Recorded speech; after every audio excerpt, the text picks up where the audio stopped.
Good morning everyone. आज आहे सॅटर्डेचा दिवस आणि अजून म्हणजे आता जस्ट उठलोय आम्ही. अजून चेहऱ्यावरती पाणीसुद्धा मारलं नाही आहे. ब्रश झाला आहे कारण पाणी एवढं गार आहे ना की चेहऱ्यावरती मारायची पण इच्छा नाही आहे. आणि इतकी थंडी वाजते, म्हणजे इतकी थंडी वाजते. आता इथं उभं आहे तरी असं वाटतंय ना की हा ग्लास लावून घ्यावा, ही खिडकी लावून घ्यावी. बट समोर पोरं खेळतायत मस्त, त्यांना बघून थोडंसं वाटतंय की आपण पण आता असं काहीतरी सुरू करायला पाहिजे. तुम्हाला कॅमेरामध्ये दिसत नसेल जवळून दाखवतो. ग्रुपचे ग्रुप येतात, त्याच्यामुळे एक ग्रुप बनवायला लागेल आता जो स्पोर्टमध्ये ॲक्टिव्ह असेल आणि अशा प्रकारे आपल्याला स्पोर्ट खेळता येईल. तर एकंदरीत असं तो वाटतं, बघून वाटतं, पण जेव्हा आपण कृतीमध्ये करायला घेतो ना तेव्हा ठणठण गोपाल होतं. आणि अशा प्रकारे तुमचं स्वागत आहे एका नवीन ब्लॉगमध्ये. आजच्या दिवसाला सुरुवात करू. आणि मीटअपचं लोकेशन जस्ट फायनल केलं आहे मी. जस्ट आता पोस्ट टाकतो, एक यूट्यूबला टाकायची, एक इंस्टाग्रामला टाकायची आहे. तर इथं 2 पोस्ट टाकून आपण भेटणार आहोत संडेला. हा ब्लॉग तर संडेलाच येईल सपोज. आणि चला दिवसाला सुरुवात करू. आधी आंघोळीला गरम पाणी लावलं आहे कारण सोलार एकदम गार आहे, म्हणजे काय सोलार इथं गार करत नाही पाणी. त्याच्यामुळे इकडे हीटरमध्ये मी बकेट हीटरमध्ये पाणी लावलं आहे. आता हे गरम झाल्यानंतर सगळ्यात आधी आंघोळ करेल. इकडे मस्तपैकी असा चहा रेडी झाला आहे. आणि आम्ही मागच्या 7 दिवसानंतर मॉर्निंगचा चहा आता सोबत घेऊ कारण अर्जुला होती मॉर्निंग शिफ्ट. आणि आता 3 दिवस सुट्टी दिला, त्याच्यामुळे आता चहा. आणि नेक्स्ट शिफ्ट काय तुझी 3 दिवसानंतर? आफ्टरनून. म्हणजे आता पुढचा महिना, आता 15 दिवस आपला चहा सोबत होईल का? अच्छा ठीक आहे, चालताय होत ना. माझी नाईट असेल त्याच्यामुळे मी झोपलेला असेल. माझी आंघोळ झाल्यावरती ना आपण खाली जाऊ आणि ऊन खायला जाऊ. जी आईची रुटीन मी लावलेली आहे, आईला पाठवतो मी डेली 15-20 मिनटं उन्हात बसायला. तर चल दोघांना खाली घेऊन आलो. ही थोडंसं नाटक करत होती स्वयंपाक करायचा वगैरे, बट तिला पण आणलं. आणि आई इथं बसली. आईला स्टेप चढायला नाही सांगितलं म्हणून आई इथं कोपऱ्यालाच बसते, जी की चांगली गोष्ट आहे. आणि बऱ्या प्रमाणात इथं उन्हाचे चटके पण लागतात 10-15 मिनटं. तिला तेच बोलतोय, बस एका जागी, बॉडीवरती ऊन पडू दे. बट असं उभं राहून चालतंय ना, ते काय बोलता ना, त्याची इंटेन्सिटी मिस करते तू. त्याच्यामुळे बस सावलीत नाही आहे, ऊन माझ्या एका साईडने मला लागतंय, दुसऱ्या साईडने. म्हणून बोलतोय तू खाली बस, ऊन खा. हां, ऊन खायला आली आणि चेहरा जागताय, काय अर्थ आहे त्याला? लोक असे एकदम असा चेहरा ओपन ठेवतात. आणि होऊ दे ना, चेहऱ्याला ऊन दे. काय ऊन, काय काय करायचं हिचं मी सांगतो. नॉर्मली आपण आंघोळ करून जास्त फ्रेश दिसतो, पण माझं उलटं झालं आहे. मी आंघोळीच्या आधी जास्त फ्रेश वाटत होतो, आंघोळ केल्यानंतर असं थोडासा डल दिसतोय. बिल्डिंगमध्ये ज्याला कोणाला घ्यायचं असतं ना तर खाली नाही जात, कारण खाली जायचं म्हणजे स्ट्रेट डायरेक्ट एंडपर्यंत फिरून जायचं आणि फिरून इथपर्यंत यायचं. तर लोक जे लेडीज वगैरे येतात ते काल मी बघितलं, तिकडे खाली नाही जात, इथे येतात. हे जे गार्डन आहे ना इकडे, या इथं थांबतात. इथून त्या खाली बकेट सोडतात आणि त्या बकेटमध्ये ते देतात असे एकदम तोडून. काल बघत होतो मी. काल आपण बाजार केला, बट पालेभाज्या ठेवल्या आपण कारण इथून. पण आपण जाऊ तिथं खाली फिरायला. ते काका बसले आहे आणि मावशी पण तिकडेच असतात कुठेतरी. त्या मावशी तोडून देतात, जे काय लागतं काय नाही ते सांगायचं आपण, आणि मावशी मग तिथून तोडून आणतात एकदम फ्रेश व्हेजिटेबल. बट हे हिवाळ्यामध्ये होते, तुमची स्किन डल पडते आणि आपण एवढी स्किन रुटीन फॉलो करत नाही. बरेचसे लोक विचारतात कुठला फेस वॉश वगैरे यूज करतो, नॉर्मलच यूज करतो, काही वेगळं नाही आहे. कधी कधी एक्सपोजरचा कमाल असतो कॅमेराचा, त्याच्यामुळे जास्त ग्लो दिसतो. आमची पण स्किन नॉर्मलच आहे, बाकी लोकांसारखी तुमच्यासारखी काही असं वेगळं त्या स्किनमध्ये नाही आहे. थोडं कॅमेराची कमाल असते, थोडं एक्सपोजरमुळे पोर्स वगैरे दिसत नाही आपले, म्हणून अशी ग्लोविंग स्किन वाटते ती. पण जर तू डेली मॉइश्चरायझर, सनस्क्रीन वगैरे जरा काळजी घेतली, सनस्क्रीन मोस्टली लावत, म्हणजे लावायचो आधी, बट आता नाही लावत. तो बघा उठला. सकाळ त्याची सकाळ 7 वाजेला सुरुवात झाली होती त्याच्या सकाळला. ये खाली, येतोय का? ये. आता हे बघ, इथं असतो तेव्हा कधी कधी मिस होतं, बट आपण ट्रिपला असतो ना तेव्हा प्रॉपर काळजी घेतो. तर तेव्हाची स्किन बघ, मी एकदम मॉइश्चरायझर लावत होती, सनस्क्रीन लावत होती, तर एकदम भारी दिसतं. आणि असं पण मी बाहेर जाताना किंवा ऑफिसला जाताना सनस्क्रीन आणि मॉइश्चरायझर लावतेच, त्याच्यामुळे तेव्हा स्किन चांगली दिसते. आणि घरात असताना मी बिलकुल काहीच करत नाही, म्हणजे उठली की डायरेक्ट सुरू. तर त्याच्यामुळे मग स्किन थोडी नाही चांगली दिसते. मग तू घरात असली की तेव्हा बायको मोडला असते ना, आणि बाहेर गेली की गर्लफ्रेंड मोडला असते, म्हणून तो फरक दिसून येतो. खालून वर आलो तर दरवाजाला हे मला एअरटेलचं एक्स्ट्रीम फायबर दिसलं. बट आता प्रॉब्लेम काय झाला तुम्हाला सांगतो. ह्या बिल्डिंगमध्ये ना एअरटेल नाही आहे आणि बिल्डिंग नवीन होती, त्याच्यामुळे एक लोकल ब्रॉडबँड आहे, तेच इथं हे होतं. मग आता तिकडे ज्या फ्लॅटला माझं कनेक्शन होतं ते एअरटेलचं होतं आणि मग आता इकडे शिफ्ट झालो. इकडे वायफायची गरज होती, त्याच्यामुळे मी लोकल जे ब्रॉडबँड आहे ते इथं इन्स्टॉल करून घेतलं.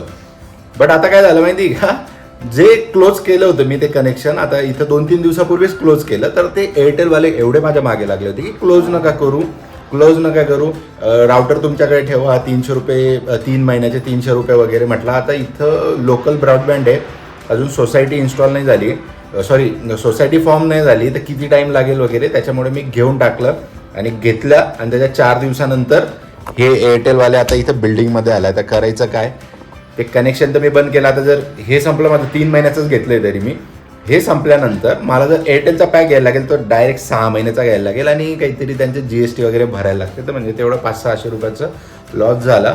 बट आतापर्यंत जितकं 7-8 दिवसामध्ये वापरलेलं आहे लोकल ब्रॉडबँडवालं हे कनेक्शन, चांगलं चालतंय, काही प्रॉब्लेम नाही आहे, म्हणजे बंद वगैरे तर नाही पडलं आहे, स्पीड पण चांगलं आहे. तर बघू आता 3 महिने कसा परफॉर्मन्स आहे, नाहीतर मग ठरू एअरटेलवर परत आपण रिटर्न येऊ. अर्ध्या तासापूर्वी वायफायची मी तारीफ केली होती की इथं आल्यापासून एकदाही वायफाय गणलेलं नाही आहे आणि अशा प्रकारात त्याची सुरुवात झालेली आहे. वायफाय चालत नाही आहे मागच्या अर्ध्या तासापासून. छोटा मिररमध्ये करूया आपण. म्हणजे असं झालंय ना माझ्यासोबत, मी कोणाची तारीफ करावी की नाही म्हणून मी बायकोची तारीफ कधी करत नाही. काय केलं तू आता, म्हणून मी तारीफ करत नाही. तारीफ केली ना गोष्टी व्यवस्थित चालत नाही, आधी व्यवस्थित चालतात. हा एक उत्तम उपाय आहे गोष्टी सरळ मार्गे अशा व्यवस्थित परफेक्ट चालण्याच्या. 2 दिवसापासून स्काय इतकं ब्ल्यू दिसतंय आणि क्लिअर दिसतंय ना, म्हणजे मागच्या 1-1.5 महिना असं पोल्युशन वाटत होतं, पण जेव्हा तो पाऊस वगैरे पडून गेला आणि थंडी वाढली तेव्हापासून एकदम ब्ल्यू दिसायला लागलाय. आणि अशा प्रकारात आम्ही आमची हॉस्पिटलची ट्रीटमेंट घेऊन रिटर्न घराकडे निघालोय. आज थोडं लवकर गेलो होतो कारण आमच्या मॅडमांना सुट्टी आहे, सो बाकी टाईम आम्हाला बाहेर जाता येईल. खरंच बोलून चुकी झाली, म्हणजे आता 4:30 वाजले आणि वायफाय जाऊन ऑलमोस्ट आता 4:30-5 तास बंद, म्हणजे 5 तास झाले टोटल आणि 5 तासापासून वायफाय नाही आहे. आज कुठून बुद्धी सुचली आणि मी लोकल ब्रॉडबँडची तारीफ केली. जशी का तारीफ केली लगेच बंद झालं एक अर्ध्या तासामध्ये. आणि अजून म्हणजे आलं त्या दिवसापासून एकदाही लाईट गेली, त्याच्या व्यतिरिक्त एकदाही 1 सेकंदही असं वाटलं नाही की नेट चालत नाही आहे किंवा नेट असं थोडं कमी स्पीड भेटतो. एकदम परफेक्ट 50 Mbps स्पीड आहे माझा, तो भेटत होता.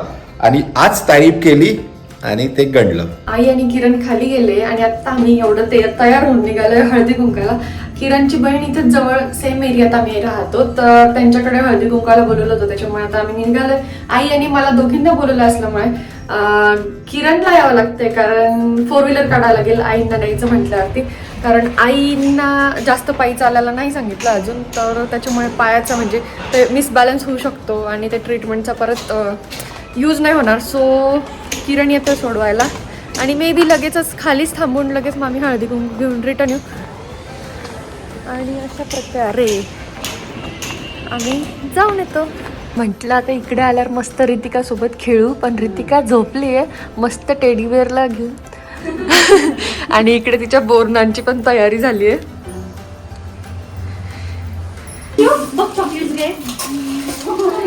आता चॉकलेट उचल घालून, चॉकलेट उचल उचल. आरूच एकगरे वाढत तिला तिची मम्मी आली रडणार.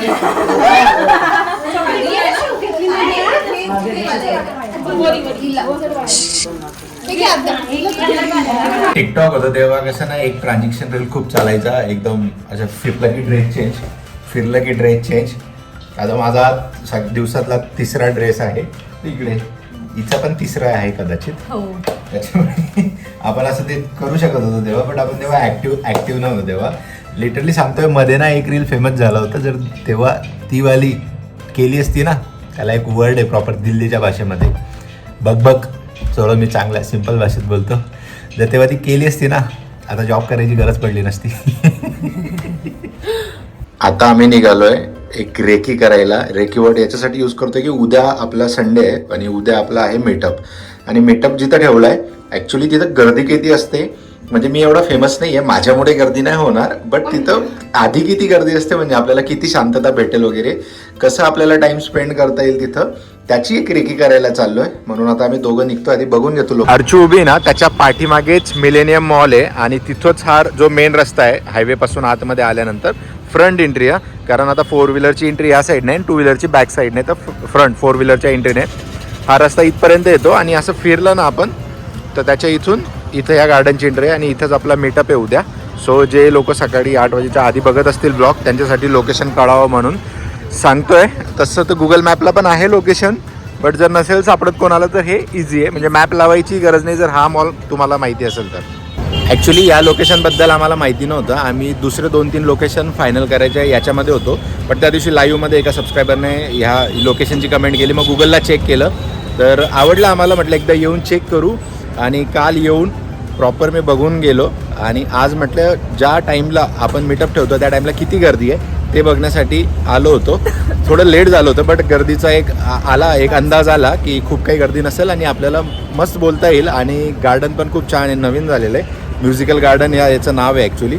आणि मस्त आता भेटू उद्या, बघू किती लोक येतात आपल्याला भेटायला ते तर कळेलच. तुला काय वाटतं की किती काउंट येऊ शकतो असं नको. तरी एक अंदाज?